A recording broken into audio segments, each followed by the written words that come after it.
Telugu మ్యాట్రిమోనీకి thanks చెప్పాలి. 26 ఏళ్ల క్రితం ఇదే తెలుగు మ్యాట్రిమోనీ ద్వారానే వేళమ్మకి పెళ్లి చేశాం. పెళ్ళంటేనే తెలుగు మ్యాట్రిమోనీనే.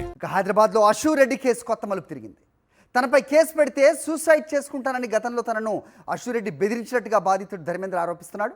పెళ్లి చేసుకోవాలని ఒత్తిడి చేసినా, డబ్బు తిరిగి ఇవ్వాలని డిమాండ్ చేసినా ఆత్మహత్య చేసుకుంటానని అశూ బెదిరించినట్టు ధర్మేంద్ర పోలీసులకు తెలిపాడు. భారత్తో పాటు యూకేలో లోన్లు తీసుకుని మరీ అశూ రెడ్డి కోసం ఖర్చు చేశానని, డబ్బులు తిరిగి అడిగిన ప్రతిసారి ఆత్మహత్య చేసుకుంటానంటూ బెదిరించినట్లు ఆరోపిస్తున్నాడు. గతంలో 2 సార్లు సూసైడ్ అటెంప్ట్ చేసినట్టుగా బాధితుడు పేర్కొన్నాడు. ధర్మేంద్ర కుటుంబం చేసిన ఫిర్యాదుతో పోలీసులు వారం రోజుల క్రితం కేసు నమోదు చేశారు.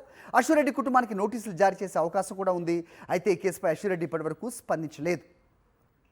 రైట్, ఇక అశూ రెడ్డి వ్యవహారానికి సంబంధించి మరింత సమాచారం మా ప్రతినిధి సుష్మిత అందిస్తారు. సుష్మిత, ఎక్కడున్నారు ప్రస్తుతం మీరు?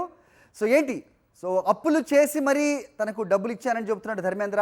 అడిగితే సూసైడ్ అటెంప్ట్ చేసుకుంటానంటూ బెదిరిస్తుందని కూడా చెప్తున్నాడు. ఏం చెప్తున్నారు పోలీసులు? ఏముంది రిపోర్ట్లో? అశూ రెడ్డికి నోటీసులు ఇచ్చే అవకాశం ఉందా? ఏంటి మీ దగ్గర ఇన్పుట్ సుష్మిత?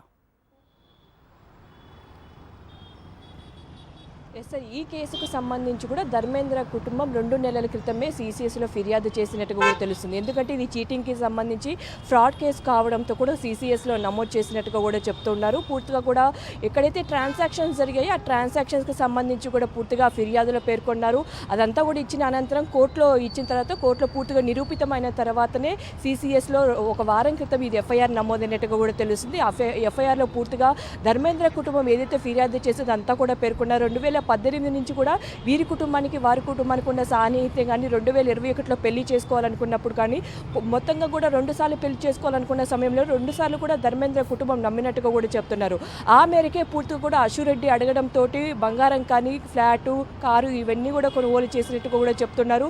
చాలా వరకు కూడా ఆన్లైన్ ట్రాన్సాక్షన్ బై హ్యాండ్ అలాగే క్యాష్ కూడా ఇచ్చినట్టుగా కూడా తెలుస్తుంది.